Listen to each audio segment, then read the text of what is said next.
Good morning, guys. I will show you some of the good night here. It's so many.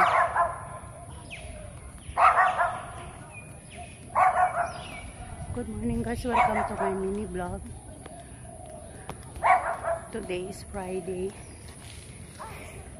It's wet, guys, because the whole night they are raining.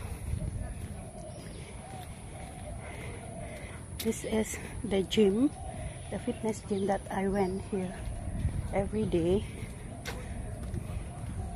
And this is the playground. I will tell you guys what is the place looks like. Thank you for watching, guys. Thank you for coming to my vlog. We are seeing some jackfruit here. That's how they plant the jackfruit here. They are very small babies, but very short tree only. Have a wonderful day today, guys. I will tour you here. This is the Mount Sinai Crest. We are in the Mount Sinai playground and into the fitness gym. We are going to walk through Olipandan Park because health is wealth. We need to be healthy, guys. We need to be healthy to work. So I encourage everyone to work out every day, at least 30 to 45 minutes. Work out every day. Then you will help yourself to be stabilized and to be fit. Especially nowadays, we are eating a lot of foods, and the thing is, Christmas is coming. Food is life. But for me now, guys, because I learned a lot from this kind of health, so we need to control and we have discipline to ourselves, especially those food, guys, that full of carbohydrates. We need to eat more protein every day, like eggs, cocoa oats, and some fruits inside. I advise you also, guys, to eat one banana every day for a good potassium on the body, because banana got a lot of benefits. These benefits, guys, will help us to be fit and healthy. I'll bring you to the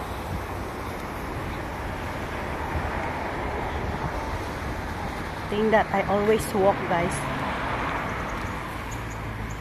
I will bring you to the place. This is the place where I walk every day. And through the canal here, you can accompany me to walk there.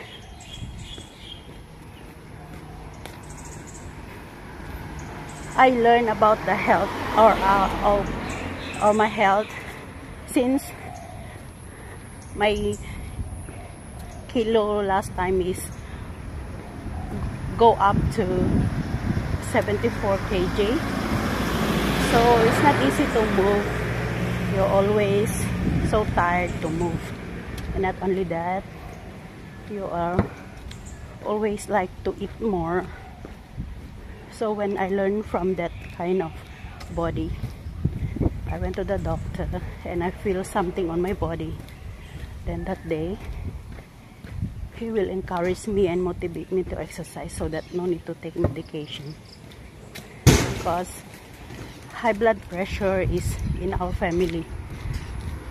My father died at the age of 35.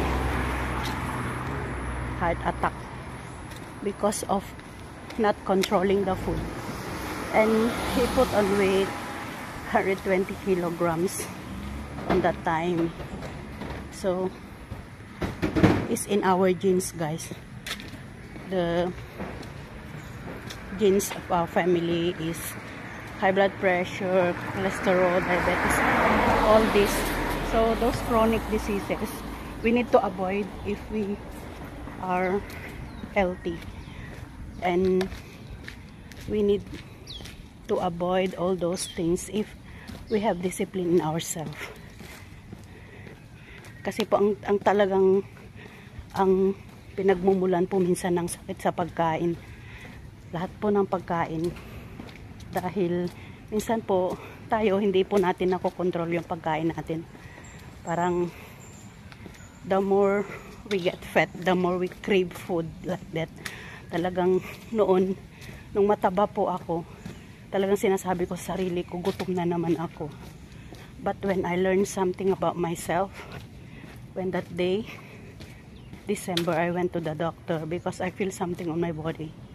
My kilo only is 24 kg, but my body feels too heavy. Then I got the neck pain that time. So I'm so worried because that day I'm alone, and then I can't tell to anyone that I feel something about my body. It's so nice, the flower, guys. You can see. Yeah.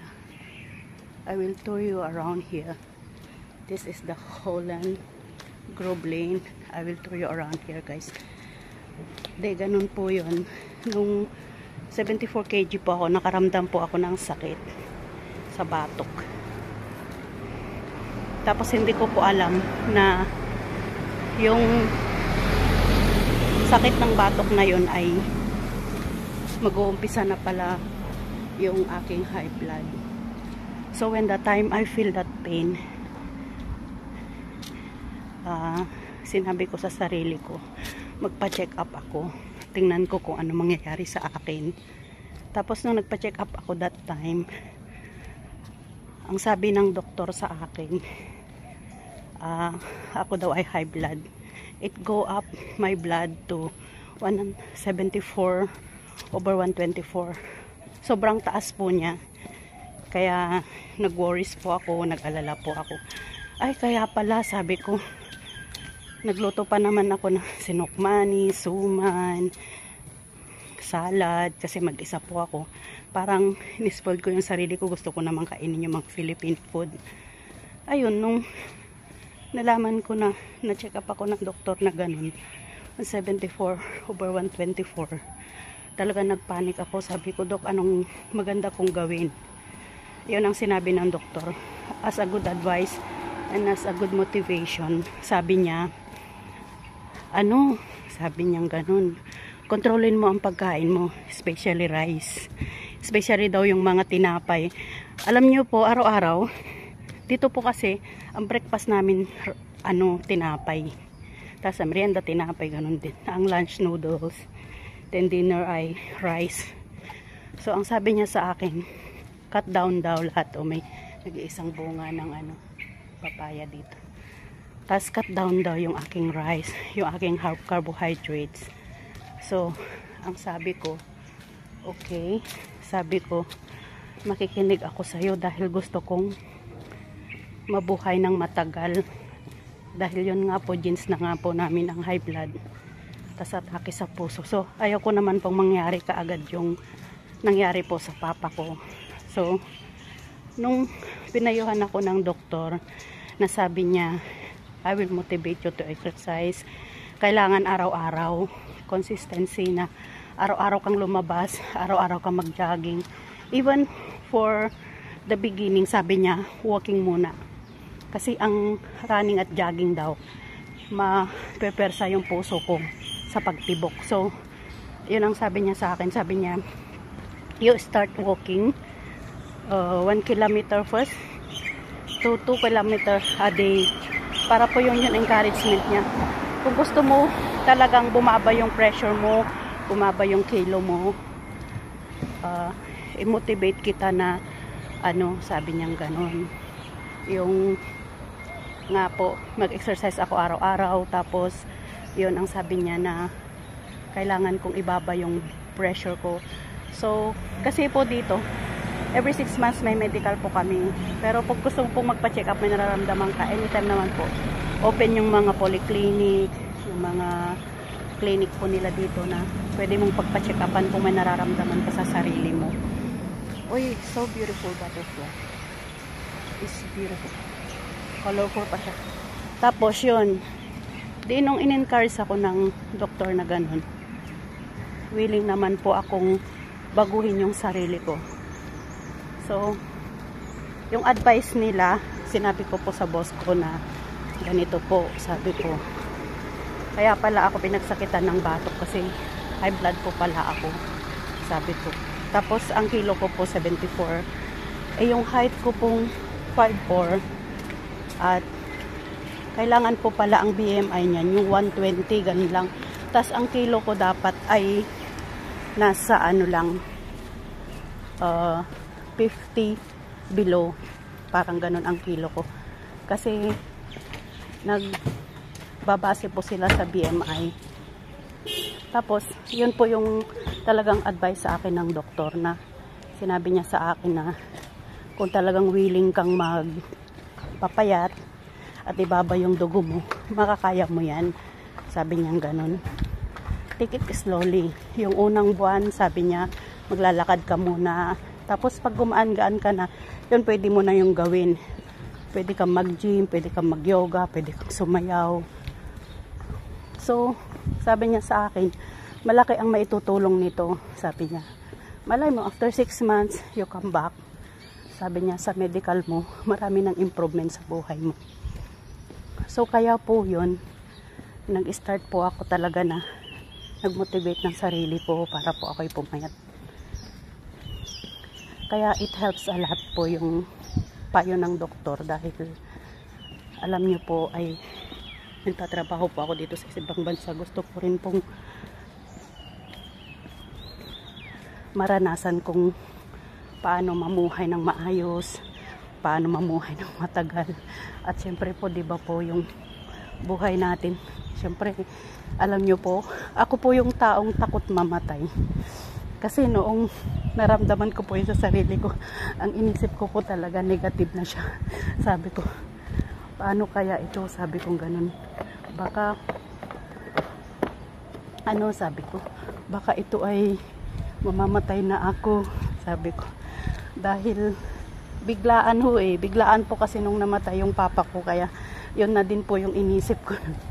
Pero guys, ang buhay natin kaya nating pahabain, nasa sarili lang po natin, kasi we need to have discipline.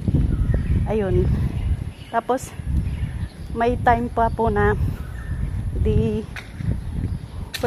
wala na po akong iniisip yung ganun, tapos magaan na po sa sarili ko yung hindi na po ako masyadong nagpapadala, ganun. Alam niyo po, dumating pa yung time sa buhay ko na sabi ko, spoil din ko nga din yung sarili ko. Kumain ako ng masarap na pagkain tuwing day off ko, yung ganun. Ayun, doon naman po tumaas yung BP ko nun. Kasi yung lifestyle ng buhay ko, yung sinabi ko sa sarili ko na gusto kong kumain ng ganito, gusto kong kumain. Kaya pala, ang humahaba pala ng buhay, kahit pala mayaman ka o mahirap ka, mapera ka man o wala, kailangan talaga ang disiplina sa pagkain. Yun lang po masasabi ko sa inyo dahil nangyari na po sa buhay ko. Kaya alam ko po na sana nakapulutan nyo po ito ng aral. Tapos pagdating po ng after 6 months nung bumalik ako sa doktor, thank God, yung sinabi ng doktor sa akin na you lose weight, tapos bumaba po yung BP ko, bumalik po siya sa 128/180. Talagang nagpapasalamat po ako. Kaya ang laki po talaga ng naitulong ng mga payo ng doktor. Kaya kayo, kung imo-motivate nyo yung sarili nyo at makikinig kayo at didisiplinahan ninyo yung sarili ninyo na huwag masyadong kumain. Pwede tayong kumain, guys, pero kailangan ay in moderation lang. Hindi lahat ng pagkain kinakain natin, isusubo-subo natin yan kaagad.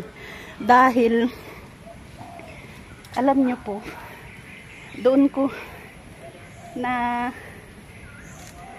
tanto na ang buhay natin ay we have only one life that we borrowed from God.